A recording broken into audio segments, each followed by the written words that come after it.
Makinig ka ng mabuti sa akin, Jackie. Dapat, pagkatapos ng honeymoon natin, kailangan mailipat ka agad natin yang papang mo sa nursing home. Ayokong may hahara-hara dito kapag nagkaanak na tayo. At isa pa, dito titira ang aking mga magulang. Nako, hindi na talaga ako makapag-antay sa araw ng kasal natin. Miguel, ano ka ba naman? Mahiya ka nga sa papang. Mamaya marinig ka. Mabuti nga at tinanggap niya tayo at pinatira dito. Ito ang mga katagaan na aking narinig mula mismo sa bibig ng mapapangasawa ng aking pamangkin. Ang akala ng lahat, lalo na noong mapangasawa ng aking pamangkin, ay simpleng tao lamang ako, walang maibubuga. Kung sa bagay, pati nga ang aking pamangkin ay walang kaalam-alam sa tunay kong pagkatao. Anak si Jackie ng nag-iisa kong kapatid na si Timmy. Hello everyone! Welcome dito sa ating channel, Bawat Buhay May Kwento. Iikot po ang ating kwentuhan sa buhay ng magtiyo na sina Colin at Jackie. Kasama si Miguel, ang lalaking magpapaibig at magpapaikot sa buhay ni Jackie. Colin, wag mong pabayaan ang aking anak ha? Ito ang mga salitang laging naririnig ni Colin sa tuwing bumibisita ito sa kapatid na nakaratay sa hospital. Alam mo ikaw, bakit ganyan lagi ang mga bungad mo sa akin? Basta mangako ka na hindi mo pababayaan si Jackie. Kaya napabuntong hininga na lamang si Colin dahil sa kakulitan ng kanyang mahal na kapatid. Bakit ko naman siya pababayaan? Kayong dalawa lang ang pamilya ko, kaya gagawin ko ang lahat para sa inyong dalawa. Napaluha si Timmy. Sa totoo lang ay masyado talagang iyakin ito, lalo na noong madiagnose ito ng stage 4 ovarian cancer. Grabe talaga ang pagkakataon ano? Simula nang isilang ko si Jackie ay tatlo-tatlo ang aking trabaho para lamang masuplayan lahat ang kanyang mga pangangailangan. Gusto ko, maabot niya ang mga bagay na hindi ko naabot. Pero tingnan mo ngayon, hindi ko na maabutan ang pag-graduate niya ng high school, ang pagkakaroon niya ng kasintahan at pag-graduate niya ng college. Lalong hindi ko matutunghayan ang kanyang wedding day. Ang sakit talaga isipin na maiwanan ko siya ng maaga. Timmy, huwag kang mawala ng pag-asa, okay? May awa ang Diyos. Talaga ba, Colin? Sa palagay ko, hindi ako naririnig ng Diyos, hindi siya nakikinig sa akin. Habang tumatagal kasi pakiramdam ko na parang nauupos na ako ng kandila, parang nauupos yung buhay ko. Hinang-hina na ako, hinang-hina na ang aking kalooban. Nasasaktan ako sa tuwing nakikita kong lumuluha ang anak ko. Hindi na rin napigilan ni Colin na paiyak na rin ito dahil sa bukod na kitang-kita niya ang panghihina ng katawan ng kapatid ay naramdaman nito ang bigat ng kalooban. Basta laban lang tayo ha, nandito lamang kami ni Jackie, mahal na mahal ka namin. Alam ko, ang sarap nga ng pakiramdam dahil hindi mo talaga kami pinababayaan. Kaso lang, pagod na ako. Pwede ba matulog muna ako, kuya? Noong makita ni Colin na ipinikit na ni Timmy ang kanyang mga mata, ay lumabas na rin ito ng kwarto para bigyan ng katahimikan ang kapatid. Ang hindi akalain ni Colin ay tuluyan ng namahinga si Timmy. Room 518, code blue. Room 158, code blue. Parang namanhid ang buong katawan ni Colin. Code blue, room 518. Ulit na sambit ni Colin. Nais niyang tumakbo sa kinaroroonan ng kapatid ngunit hindi niya maigalaw ang kanyang mga paa. Kaya gumapang ito papunta sa room ng 518. Mabuti na lamang nakita siya ng mga nurses at tinulungan siyang maitayo at inalalayan papasok sa kwarto ng kanyang kapatid. Time of death, 6:43 p.m. Deklara ng doktor, sa sobrang sakit ay nawalan ng malay si Colin. Isang oras din ang nakalipas bago ito nagkamalay. "Papang?"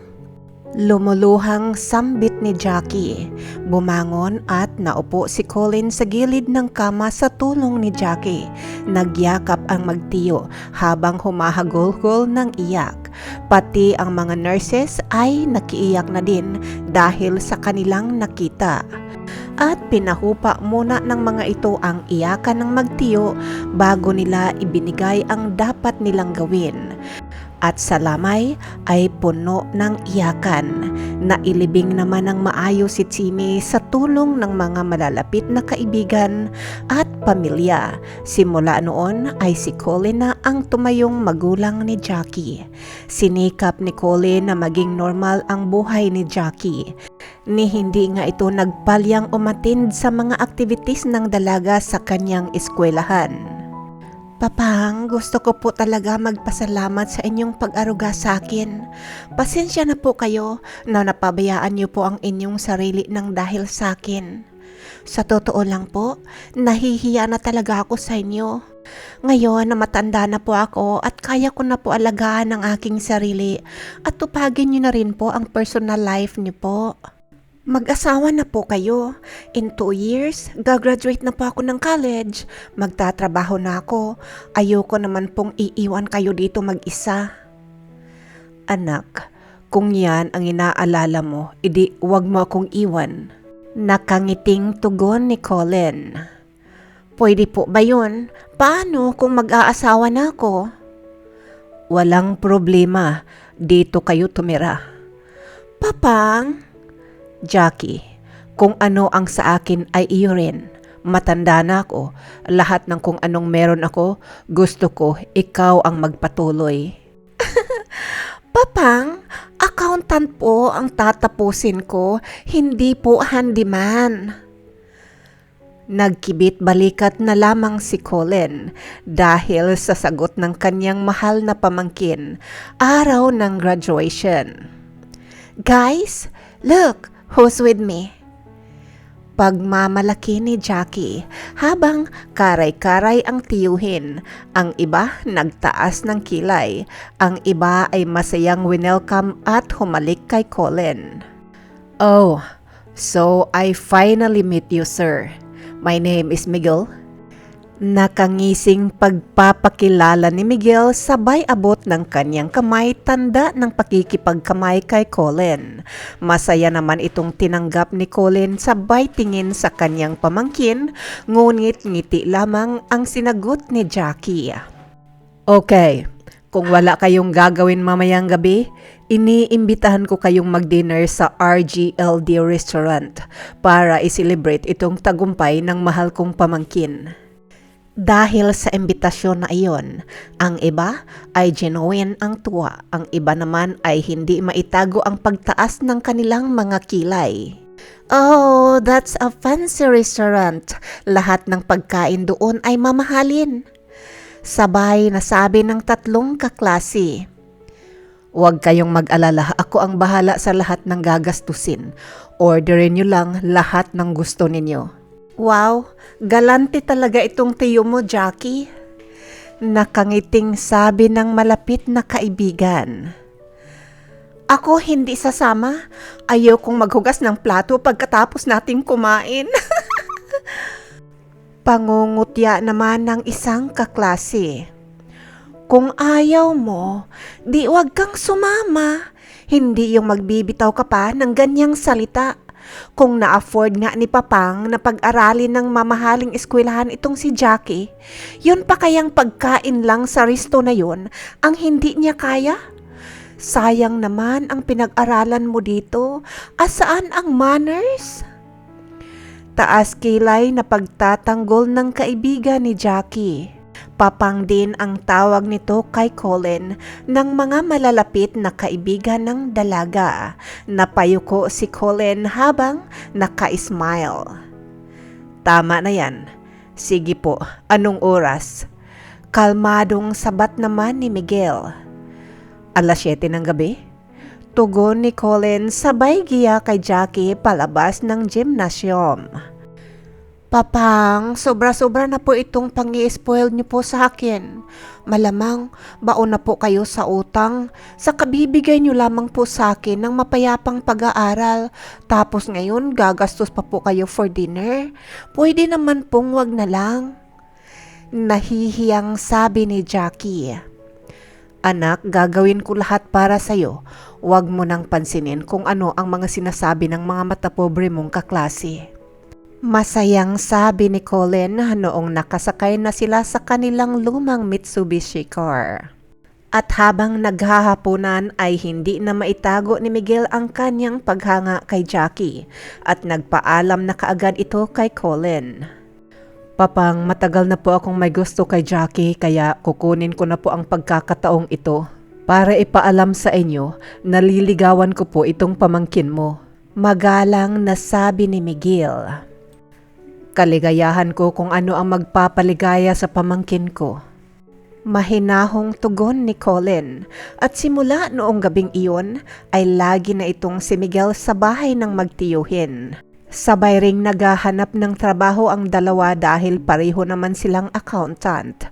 For some reason ay sabay rin silang natawag na mag-report sa isang kumpanya. Akalain niyo po, iisa ang aming mapapasukang kumpanya, Papang. Masayang pagbabalita ng magkasintahan kay Colin. Masaya ako para sa inyong mga anak. Malaki ang tiwala ko sa inyong kakayahan. Siguradong magtatagumpay kayo sa inyong mga karera. Papang, lahat po ng ito ay utang na loob ko po sa inyo at maraming salamat din po sa inyong suporta at pagmamahal kay Miguel. Susuportahan ko kayo hanggat kaya ko, anak. Nag-iisa ka na lamang na aking kapamilya. Ngayon, may Miguel ka na. Dalawa na kayo na aking mamahalin at malay natin kung magbalak na kayong lumagay sa tahimik, dito na rin kayo titira hanggat gusto ninyo. Tumatanda na ako. Gusto ko may makakasama ka na bago ako mawala. Papang, 60 years old ka lamang. Huwag kang magsalita ng ganyan, pinapalungkot niyo po ako. Isang hapon, pagkalipas ng isang taon, habang nakaupo ang magtiyo sa likod bahay. Jackie, napapansin kong laging may lungkot dyan sa iyong mga mata. May problema ba kayo ni Miguel? Wala naman po, Papang. Minsan kasi iniisip ko ang nanay. Napakasaya niya siguro kung nabubuhay pa siya, no? Masaya na siya kung saan man siya ngayon naroroon, anak. At kung nakikita niya ang lungkot dyan ngayon sa mga mata mo, malamang malulungkot din yun. Mahal na mahal ka namin ng mama mo. Gusto ko sana na mag-focus ka na lamang kung ano ang ginagawa mo. Biglang sumulpot naman si Miguel at sumali sa usapan ng magtiyuhin. Naku, Papang, hindi yata masaya si Jackie sa piling ko kaya malungkot. Berong sabat ni Miguel sabay titig sa dalagang nakayuko. Anak, di ba lagi kong sinasabi sa iyo, ayokong makitaan ka ng kahinaan ng loob. Ikaw ang magmamana ng kung anong meron akong iiwanan. Baka nga ibigay ko na lamang sa iyo lahat ng pag-aari ko bago pa ako maging ulyanin. Kaya kung may problema kayong dalawa, dapat ayusin niyo na yan. Malaki ang tiwala ko sa inyo at magtulungan kayo at magmahalan kayong dalawa. Hindi nalingid sa mapagmatsyag na mata ni Colin ang tila pagliwanag ng mga mata ni Miguel. Pops, sa totoo lang, naisip ko na nga rin po, total naman, medyo na-stable ang aming mga karera. Panahon na siguro, nahingiin ko na rin ang kamay ni Jackie sa'yo. Baka sakali pong hindi na siya malungkot kapag naikasal na kami. Wala namang problema kung magkasundo kayo. Kung gusto niyo magpakasal, gawin niyo na. Parang 3 na tayo dito sa bahay. Malaki-laki rin naman ito. Kayo rin naman ang magmamana nito. Papang, di ba sabi ko naman sa iyo ayokong magbanggit ulit na salitang iwanan mo ko? Bata ka pa. Imbis na patulan ang sinabi ni Miguel ay ito ang itinura ni Jackie. Kailan niyo ba balak magpakasal? Papang, sambit ni Jackie na maluha-luhang napatingin sa tiyuhin. Sa lalong madaling panahon po sana. Mabilis na sabi ni Miguel. O siya, pag-usapan nyo ng maayos ang pagpaplano. Ang paalala ko lamang, ang pag-aasawa ay hindi biro. Hindi ito katulad ng pagsubok ka lang ng isang kanin at mainit pwede mong ibuga kapag napasok ka. Ang kasal ay panghabang buhay. Alam ko po, Papang, wag po kayong mag-alala. Aalagaan ko po itong pamangkin mo. Tumango-tango na lamang si Colin sa tugon na iyon ni Miguel. Sabay tayo at tinapik ang balikat ni Jackie bago ito tuluyang pumasok sa loob ng kanyang bahay. Anong kaartehan ba yan naman, Jackie? Bakit hindi mo na lamang diretsahin sabihin sa papang mo na hindi mo ko mahal? Miguel, ano ba yung pinagsasabi mo? Mahal na mahal kita, alam mo yan. Oh, gano'n naman pala eh. Magpapakasal ka ba sa akin o hindi? Pag-iisipan ko muna. No, Jackie. Gusto ko, ngayon muna ako sagutin. Bakit ka ba naman kasi nagmamadaling magpakasal? Bakit hindi? Kung tayo talaga magsama habang buhay, bakit pa natin patatagalin? Matanda na ang papang mo. Pag nawala siya, sino ang makakasama mo? Dapat nga, ngayon pa lamang ay planuhin na natin ang lahat. Malaki itong bahay. Malaki rin naman ang value nito. Kapag nawala ang papang mo, pwede na natin ito ibenta para may pangpuhunan tayo sa negosyo. Gaganda pa lalo ang mga buhay natin. Sa paraan ng pananalita ni Miguel, para lamang ito nagpaliwanag tungkol sa panahon o sakuna, kung kailan dadating ang bagyo at kung gaano kalaki ang magiging baha nito. Miguel, bakit naman tayo umabot sa pagbibinta ng bahay na ito? Hindi mo ito pag-aari.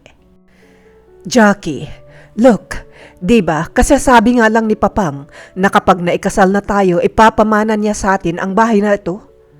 Nakikinig ka sa usapan namin ng papang ko? Naluluhang tanong ni Jackie. Babe, matalino ka.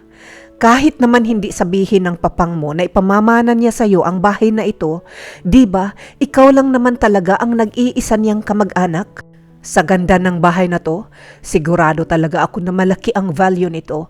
Baka nga nagsisimple-simplihan lamang niyang si Papang, pero marami pala siyang naipon na pera sa bangko. Dahil sa tinura na iyon ni Miguel ay napatitig si Jackie sa kasintahan. Nakita nito ang kumikinang-kinang na mga mata ni Miguel, kaya bigla itong napatayo. Hindi ito makapaniwala sa kanyang narinig mula mismo sa bibig ng kasintahan. Pera lang ba ang habol mo sa akin, Miguel? Pues, ipasok mo dyan sa isipan mo na walang pera ang papang ko. Iniingatan niya lang talaga ang bahay na to. Kaya hanggang ngayon, maganda pa rin ang anyo nito. Kalimutan mo na yung iniisip mo dahil hindi ako pakakasal sa'yo kung ang bahay na ito ang nakikita mo at hindi ako. Pigil ang galit na sabi ni Jackie. Babe, ano ba? Nagbibiro lang ako. Ikaw naman masyado kang sensitive. I love you, okay? Please, huwag ka nang magalit. Tika, nasabi mo na ba kay Papang ang magandang balita? Sigurado ako, matutuwa yun kapag nalaman niyang magkakaapo na siya. Hindi ko pa masabi, natatakot akong masaktan siya. Baka magalit siya. Hindi magagalit yun. Ano ba ang ikagagalit niya? Pareho naman tayong may maayos na trabaho. Maganda naman ang ating sahod. O sige, ganito na lamang. Maigi yatang tayong dalawa na lamang ang magtapat sa kanya. Sigurado akong matutuwa yun. At para dito na rin ako titira. Gusto kong maalagaan kita ng maayos. Masayang palubag loob ni Miguel kay Jackie. Uwi ka na lang muna. Sabihan na lamang kita kung handa na ako magtapat kay Papang. Malungkot ang tugon ni Jackie ni hindi nga ito tumingin sa kasintahan. Pagkatalikod ni Miguel, saka lamang ito tinapunan ng tingin ni Jackie. Napag-usapan niyo na ba kung kailan ang kasal ninyong dalawa? Tanong ni Papang habang nakadiotso ang mga paang nakaupo sa kanyang paboritong sofa. Papang, sambit ni Jackie sabay hagulgol. Iha, may problema ba? Huwag kang matakot, sabihin mo kay Papang. Alam mo namang mahal na mahal kita. Andito ako handang umalalay sa'yo anuman yang dinadala mong kalungkutan. Papang, mahal na mahal ko rin po kayo. So, nakakaiyak ba akong mahalin? Papang, mahal na mahal ko rin po si Miguel. So, ano nga ang problema? Alam ko namang nagmamahalan kayong dalawa. Papang, hindi ko po kayang magsinungaling sa inyo. Anak, diretsuhin mo nga ako. Si Miguel po, Papang, parang hindi niya ako mahal. Sabi niya mahal niya daw ako, pero iba po ang nararamdaman ko. Ano ba ang sabi niya? Sabi niya po na kapag nawala ka daw, ibibinta daw namin itong bahay para may pampuhunan siya. Napatayo si Colin at niyakap ang humihikbi niyang mahal na pamangkin. So, ano ngayon ang plano mo? Tanong ni Papang habang nakayapos kay Jackie. Papang, sa totoo lang, hindi ko po kayo ipagpapalit. Binuhay niyo po ako, binigyan ng magandang edukasyon, sinuportahan nung naghahanap ako ng trabaho. Kahit maganda ang kita ko, ay hindi niyo po ako pinagagasto dito sa bahay. O sige, magpahinga ka na. Lumalalim na ang gabi at bukas na natin ipagpatuloy ang usapan na ito. Papang, may isang bagay pa po ako na dapat na ipagtapat sa inyo. Ano yun? Nakangiting tanong ni Colin. Buntis po ako, Papang. 3 buwan na po. Alam ko. Nang laki ang mga mata ni Jackie. Alam niyo po? Narinig ko lahat ang pinag-usapan ninyong dalawa kanina. Patawarin mo ako, Jackie. Hindi ko sinandyang makinig. Hindi pa ako masyadong nakalayo noong mag-umpisang magsalita si Miguel kaya na-curious ako at nakinig. Hindi po kayo galit, Papang? Saan? Sa mga narinig niyo po. Hindi. Napansin ko na kasi kung paano tingnan ni Miguel ang bahay na to. Gumawa ako ng pag-iimbestiga sa kanyang pagkatao. Ano po ang natuklasan ninyo, Papang? Magtiwala ka lang sa akin, anak. Gusto kong malaman mong masaya ako dahil narinig kong nagdadalang tao ka na. Papang, patawarin niyo po ako sa aking pagkakamali na hindi po ako nag-ingat. Shh! Ayokong isipin mo na pagkakamali ang batang nasa iyong sinapupunan. Papang, ano po ang aking gagawin? Mahal mo si Miguel, hindi ba? Kapag tinanggap ko po ang alok na kasal ni Miguel, paano po kung hindi niya talaga ako mahal? Paano po kung itong bahay lang talaga ang nais niyang makuha? Mahal na mahal ko po si Miguel pero mas mahal ko po talaga kayo, Papang. Sa inyo po, sigurado ako sa inyong pagmamahal at protection. Humiwalay si Papang sa pagkakayakap sa pamangkin. Hinawakan ng kanyang magkabilang palad ang magkabilang pisngi ng dalaga at inangat niya ito at napatingin si Jackie sa kanyang mga mata. Gusto mo ba talaga marinig kung ano ang dapat nating gawin? Seryoso nitong tanong. Opo, kahit ano po, Papang. Ayokong isipin mo na gagamitin lamang kita para mapatunayan kung gaano talaga ang tunay na pakay ni Miguel sa'yo. Opo, Papang. Magtiwala ka lang sa akin, anak. Ikaw lang naman talaga ang taong pinagkakatiwalaan ko ng lubusan, Papang. Ayoko na pong ipagpabukas pa kung ano man po ang pag-uusapan natin. Okay. Tanggapin mo ang alok na kasal ni Miguel at aalukin ko rin siya na dito na lamang siya titira para makilala natin siya ng mabuti. Diba sabi niya nga gusto kanyang alagaan? Pero anak, hindi ito madali ha. Hihilingin ko sa'yo na magpakatatag ka. Alam ko po, Papang. Makikipaglaro po ako sa kanya. Sisikapin ko pong iwasan na mai-involve ang puso ko. Good girl. Kinabukasan ay parang ginuway naman ang tuwa ni Miguel noong tanggapin ni Jackie ang kanyang proposal. Total naman, magkakaanak na kayo, dito ka na rin tumira, Miguel, para maalagaan mo itong asawa mo. Opo, Papang. Yun po talaga sana ang hihilingin ko sa inyo. Gustong gusto ko na rin po kasing gumising na katabi itong mahal ko. Salamat po talaga sa inyong pangunawa. O siya, sabihin nyo na lamang sa akin kung kailan kayo magpapakasal na dalawa. Sabi ni Colin. Lumipas ang 3 linggo ay muling humarap ang dalawa kay Papang.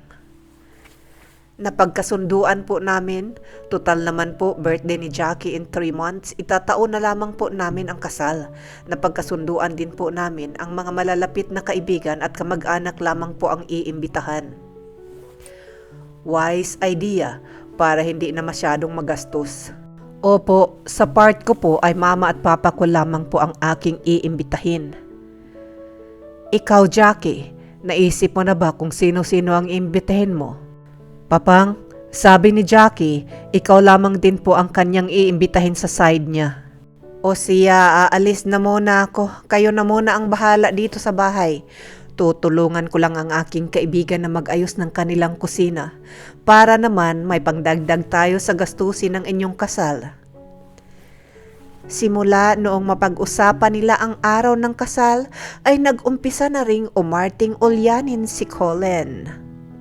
Pang, kanina ka pa paikot-ikot, may hinahanap ka ba? Iritang tanong ni Miguel. Hindi ko maalala kung saan ko nilagay yung aking wallet. Naguguluhang tugon ni Colin. Nako Papang, padalas na padalas yung pagkakalimot mo sa mga bagay-bagay. Miguel, mahirap na pala ang tumatanda, nagiging makalimutin na. Pagpasensyahan mo na ako, mabuti na lang andito ka na makakaalalay sa akin.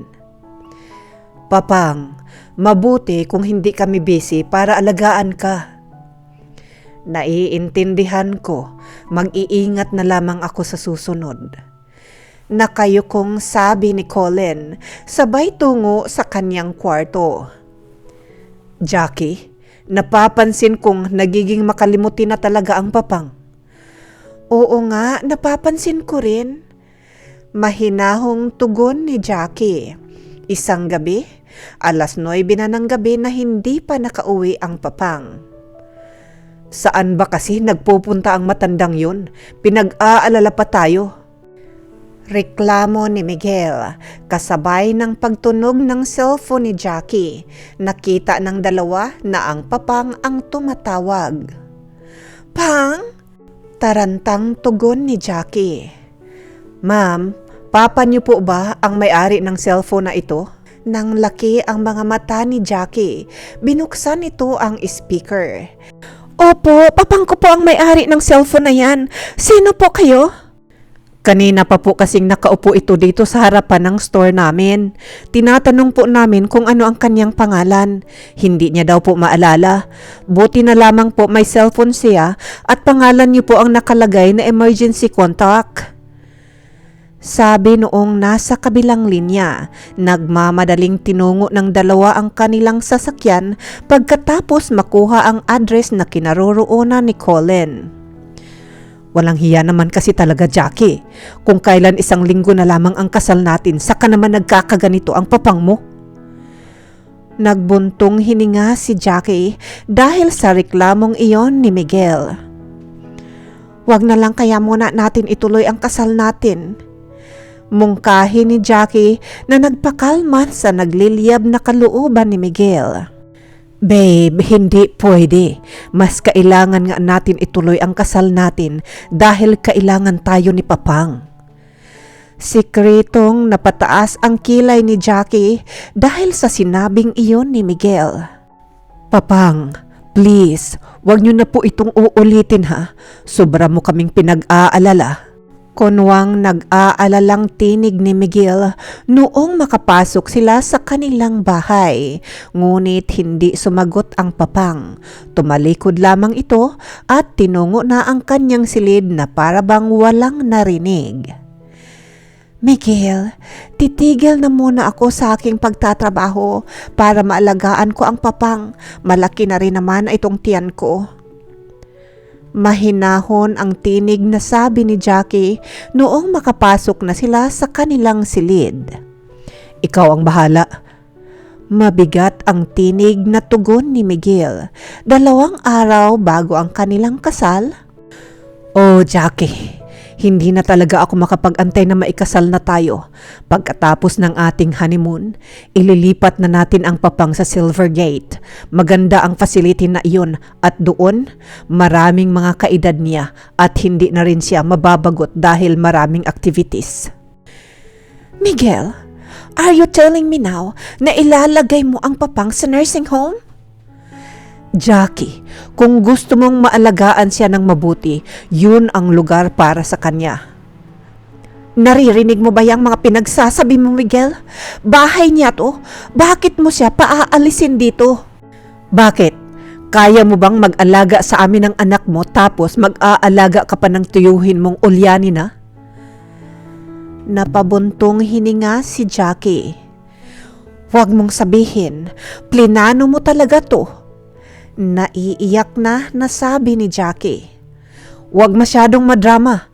Hindi natin siya kailangan dito. Isa pa, plano ko na rin naman na dito patitirahin ang aking mga magulang para may mag-aalaga sa anak natin habang nagtatrabaho tayo.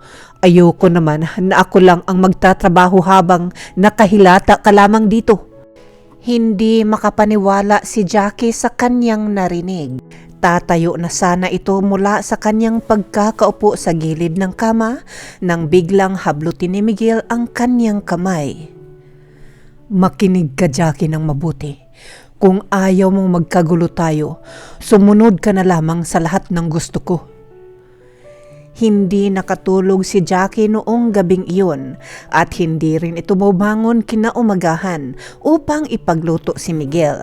Iyon din ang kauna-unahang araw na hindi pinaghanda ni Jackie ng baon ang mapapangasawa.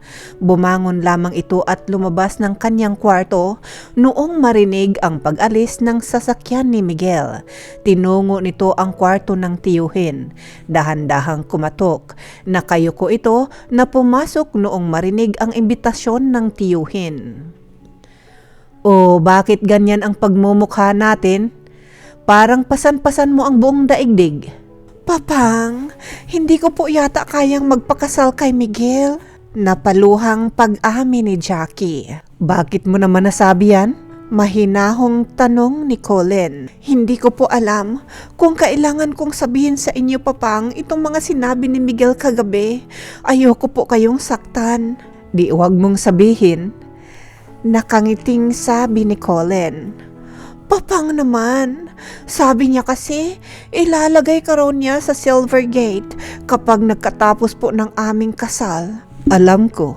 Nang laki ang mga mata ni Jackie sa tugon na iyon ng kanyang tiyuhin. Pa, "Narinig ko ang bawat usapan ninyo, anak.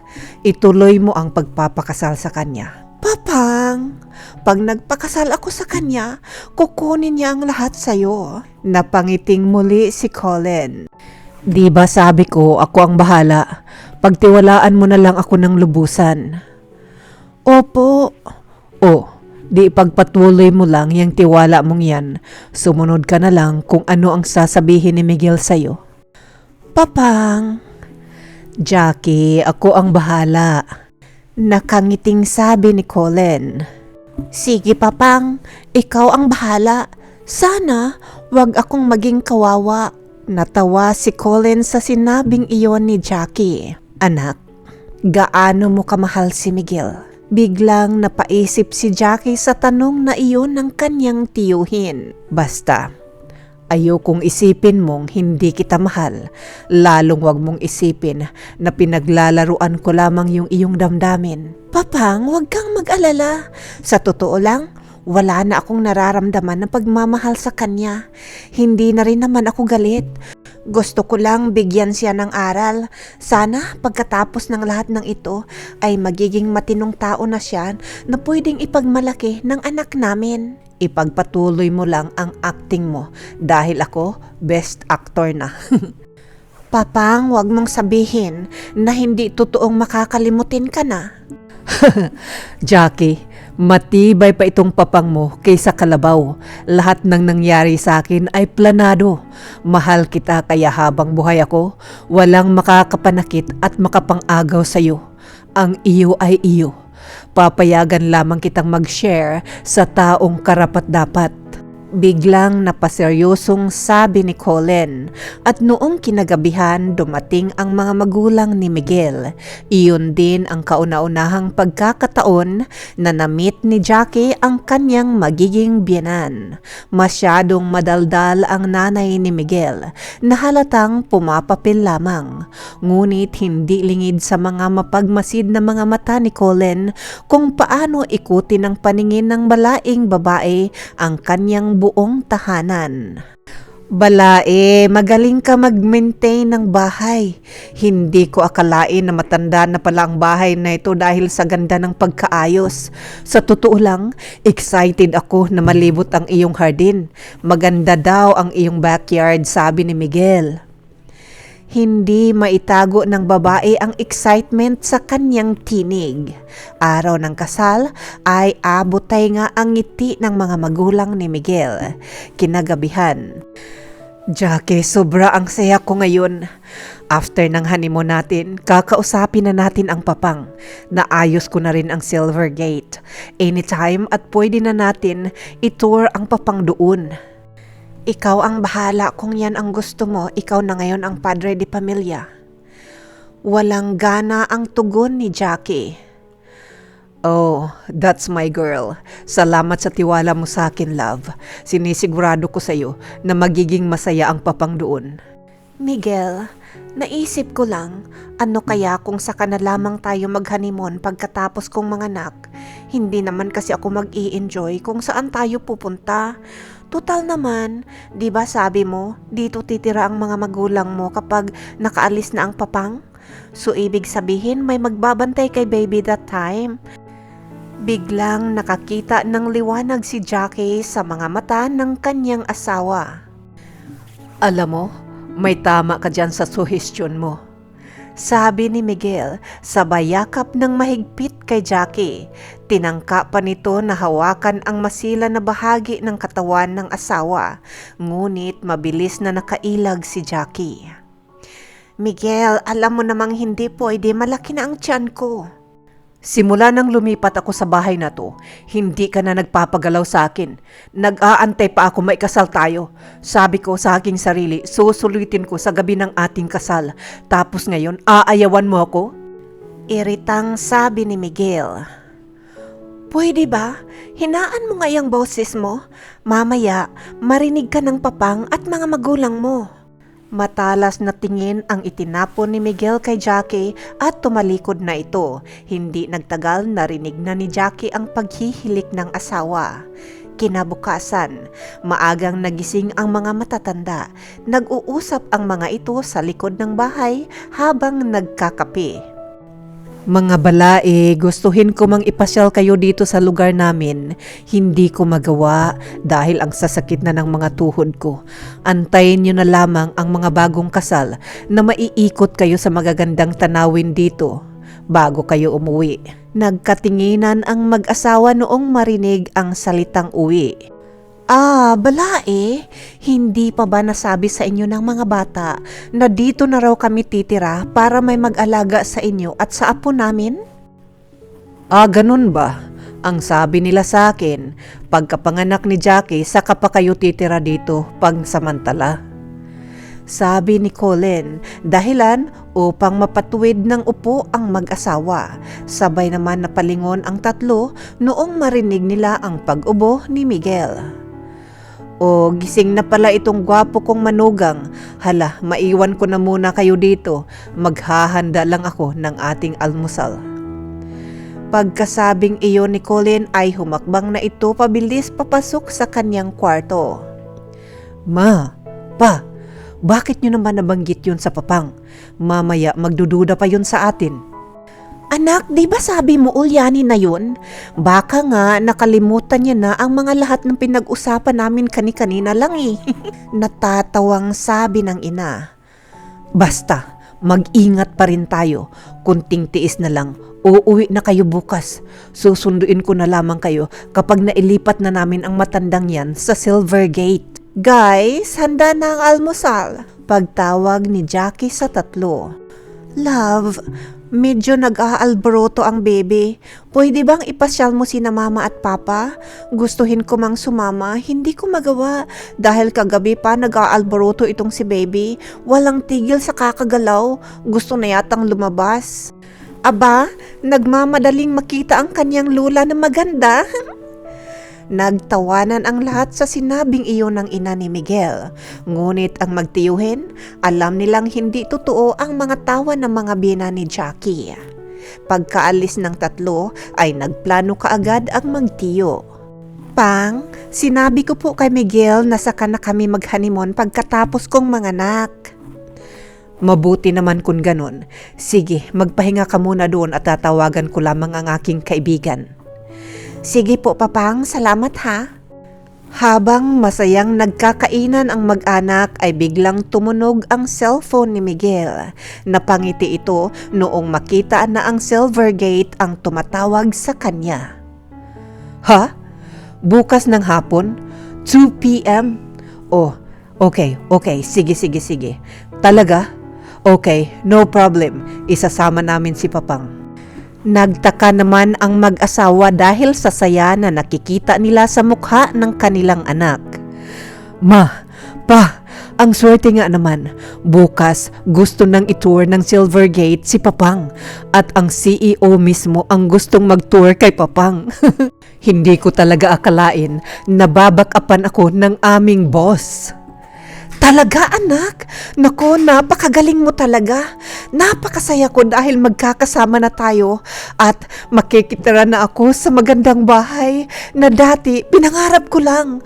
Anak, sa palagay mo ba may pirang nakatago si Colin? Hindi ko po alam, ma. Sa palagay ko rin. Pero bago tayo mag-celebrate, uwi muna kayo.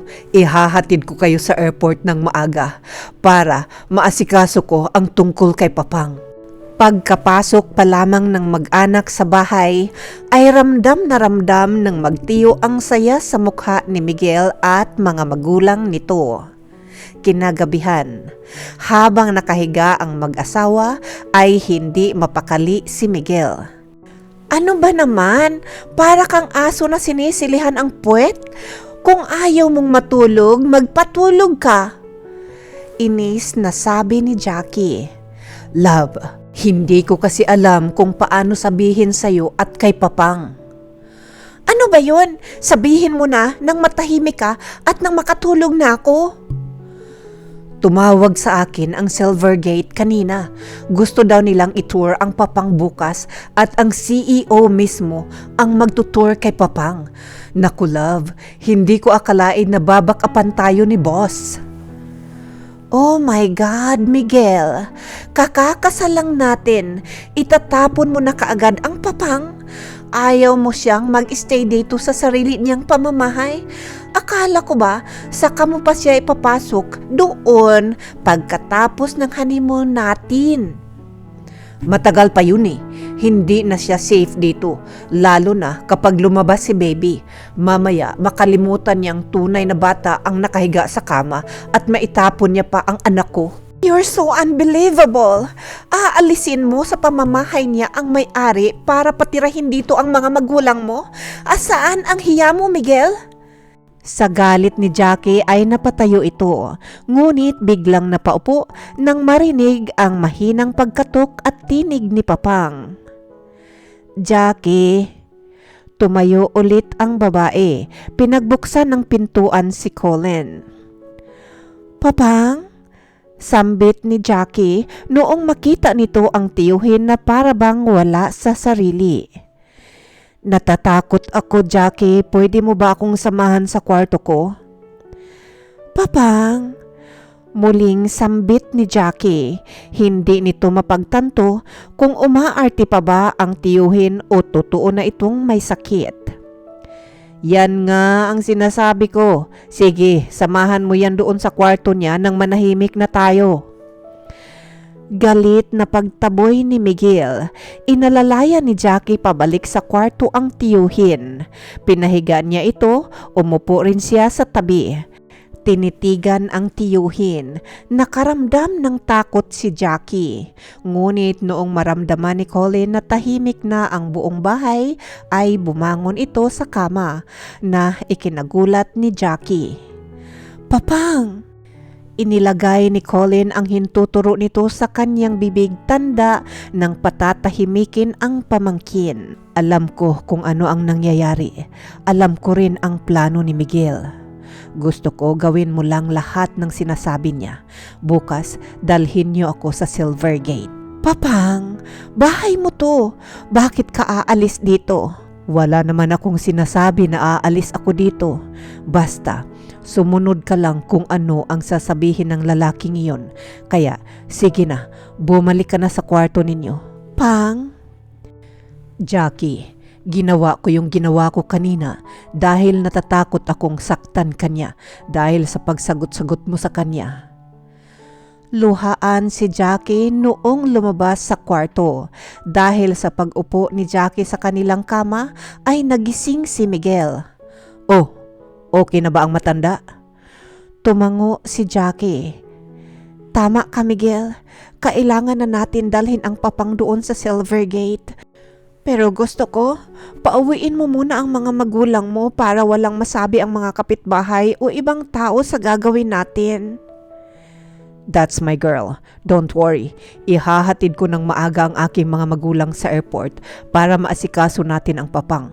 I'm sorry na kailangan natin gawin ito. I love you." Sabi ni Miguel sabay halik sa umiiyak na asawa. Dati, ang mga halik na iyon ay nagpapatunaw sa puso ni Jackie.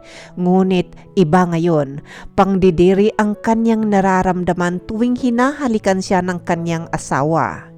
Kinabukasan, wala pang 2:00 ng hapon ay nandoon na sila sa Silvergate. Masaya silang tinanggap ng executive director. Dinala sila sa meeting room at pinaupo habang nag-aantay ay biglang tumayo si Colin. "Papang, maupo ka lang, baka biglang dumating ang CEO." Pigil ni Miguel. "Iihi lang ako." Mahinahong tugon ni Colin. "Papang, kailangan mo bang kasama?" Nag-aalalang tanong ni Jackie. "Dito lang kayo, antayin nyo lang ang CEO." 5 minuto na ang nakalipas, hindi mapakali si Miguel sa kanyang kinauupuan. Mukhang nag-aalala na ito na baka tumakas na si Colin nang biglang bumukas ang pintuan. Unang pumasok ay ang CEO, sumunod ang HR. Kasunod naman ito ay ang social worker. Isa-isang nakikipagkamay sa mag-asawa. "Andito na ang ating CEO." Sabi ng executive director na biglang nagpatayo sa mag-asawa. Ngunit parehong napanganga ang mga ito noong mapagsino ang tinurang CEO. Nagbukas-sara ang bibig ni Miguel na para bang isda na nauubusan ng hangin. Ngunit walang salita na gustong lumabas dahil sa gulat. "Papang?" Tinig ni Jackie sa gulat na tono. Papang?" Utal-utal na sambit din ni Miguel. "Maupo kayo." Mando ni Colin sa tunong CEO. Hindi maipintaan anyo ni Miguel. Pupula at puputi ang kanyang mukha. Kahit si Jackie ay hindi nito alam kung ano ang nangyayari noong mga sandaling iyon. Kung paano ang simple niyang papang ay isa pala itong CEO ng nursing home. Ang nursing home na napili ni Miguel na paglalaga kanila dito. Hindi makapaniwala ang mag-asawa sa itsura ni Papang noong mga sandaling iyon kumpara sa confused na Papang noong papunta pa lamang sila sa Silvergate. "Pang, paano ako naging CEO?" Pagputol ni Colin sa sinabing iyon ng litong-litong si Miguel. Hindi na rin lingid sa paningin ng mga naroon kung paano ito napalunok ng laway sa tinura na iyon ni Papang. "Wala kang alam sa akin, Miguel. Sa palagay nyo ba, paano kayo pareho natanggap sa iisang kumpanya?" Biglang nagkatinginan ang mag-asawa. Mukhang bigla nilang na-realize na tama nga naman, sa lahat ng kanilang inaplayan ay pinagpala sila noong pareho silang tinawagan ng iisang kumpanya para magtrabaho sa kanila at parehong mabilis ang pag-angat ng kanilang mga posisyon. Hindi na napigilan pa ni Jackie ang pagluha. Pakiramdam niya ay napaglaruan siya ng pagkakataon. Okay, ngayong alam nyo na. Uwi na tayo. Doon na natin tapusin ang usaping ito sa bahay. Sabi ni Papang, sabay tayo at walang kaimik-imik na tumayo na rin ang mag-asawa at tahimik rin ang mga ito na sumunod kay Papang. Kinuha rin ni Colin ang susi ng sasakyan sa kamay ni Miguel. Sininyasan nito si Jackie na maupo sa passenger seat. Kaya walang kaimik-imik na umupo si Miguel sa likuran. Walang imikan ang tatlo habang binabaybay nila ang daan pauwi.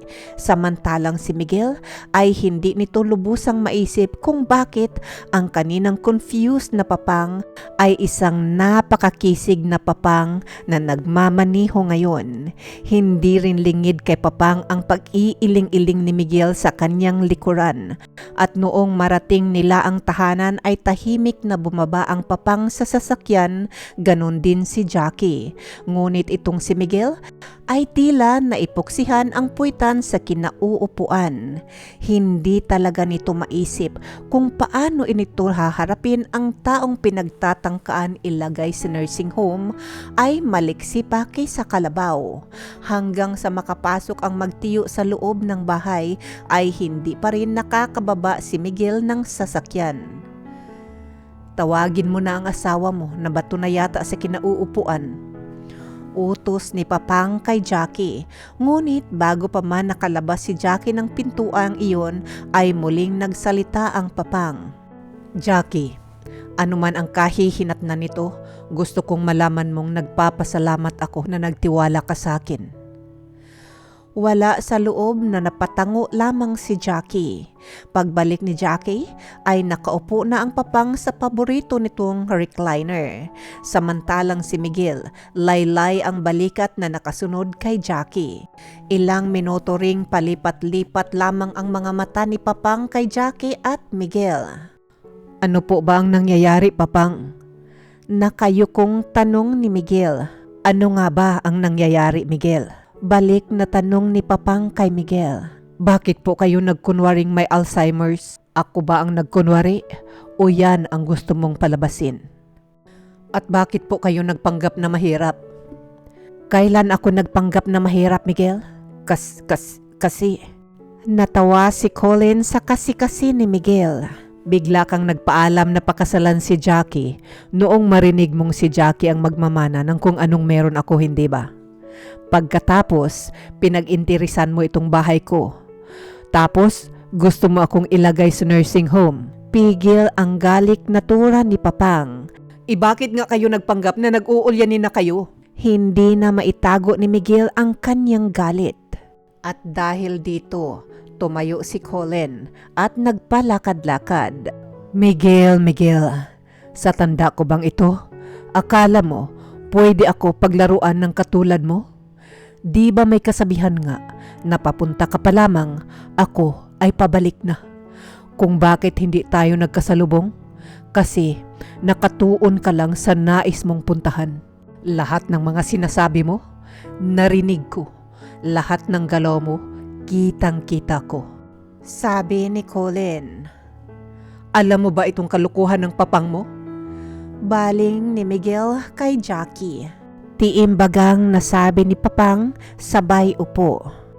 Yung GLD Enterprises, ikaw din ba ang nagmamay-ari? Pasigaw na tanong ni Miguel.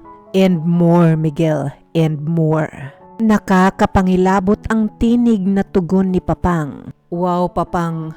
Sino nga naman mag-aakala na sa kabila ng iyong anyo ay isa ka palang isang malaking makapangyarihan, Miguel. Pagputol ni Colin sa pagsasalita ni Miguel.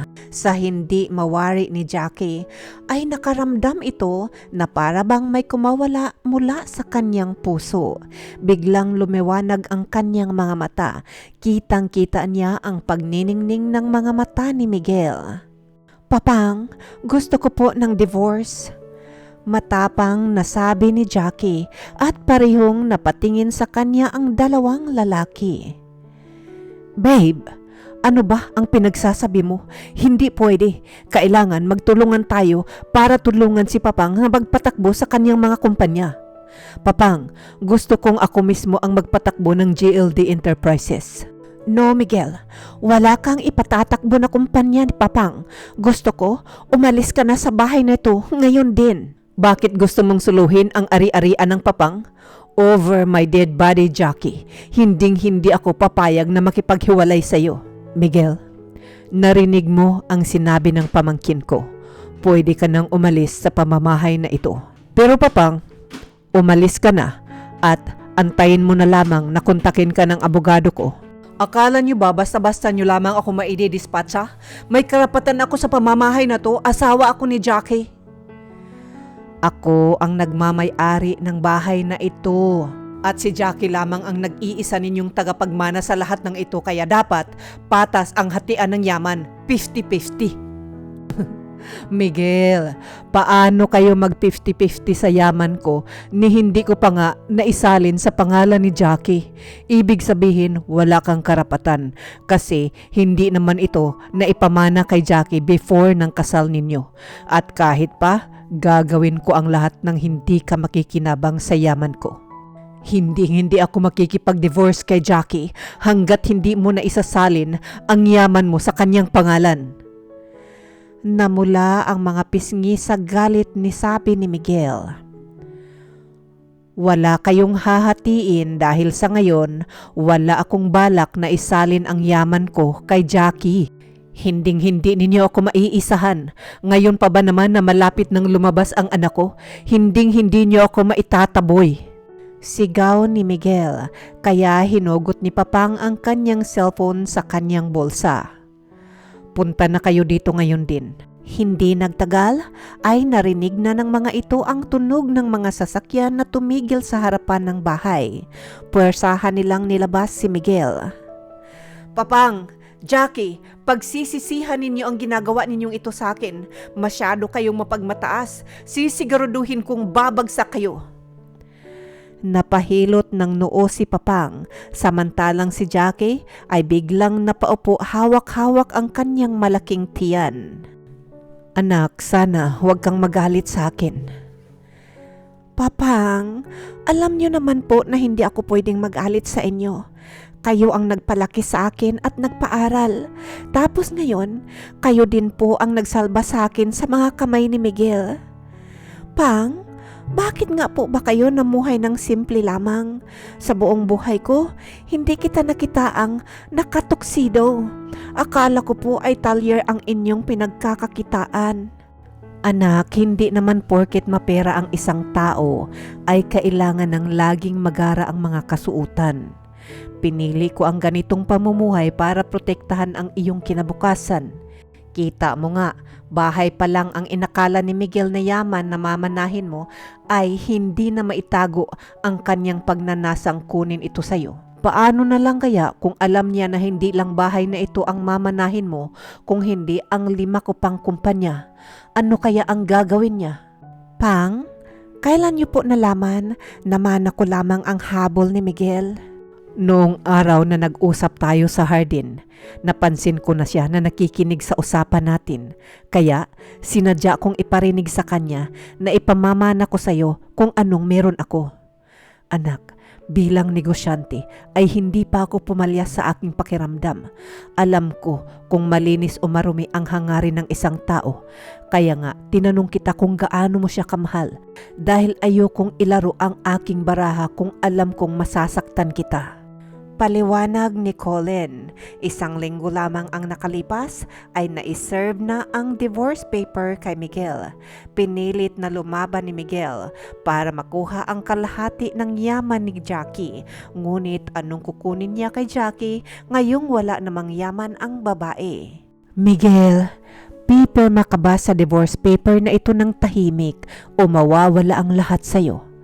Tatanggalin kita sa trabaho mo at ipaban kita sa estate na ito, pati na rin sa mga kalapit na estate. Bibigyan kita ng 1 linggo na pag-isipan ang alok ko. Madadalaw mo ang anak mo sa term namin o tuluyan kang mawala ng koneksyon sa bata. Walang nagawa si Miguel. Napilitan tanggapin ang alok ng Papang at Jackie. Wag lang mawala sa kanya ang lahat.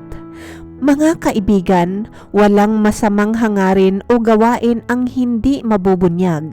Katulad nga ni Miguel, pera na, naging bato pa. Siyempre kahanga-hanga din ang kabaitan ng magtiyuhin. Dahil sa kabila ng ginawa ni Miguel, ay hindi nila ito tuluyang sinira. Maraming salamat po sa inyong pakikinig at kung nagustuhan niyo po itong kwento ng buhay ni Jackie, please subscribe, like, and share. Hanggang sa muli, paalam!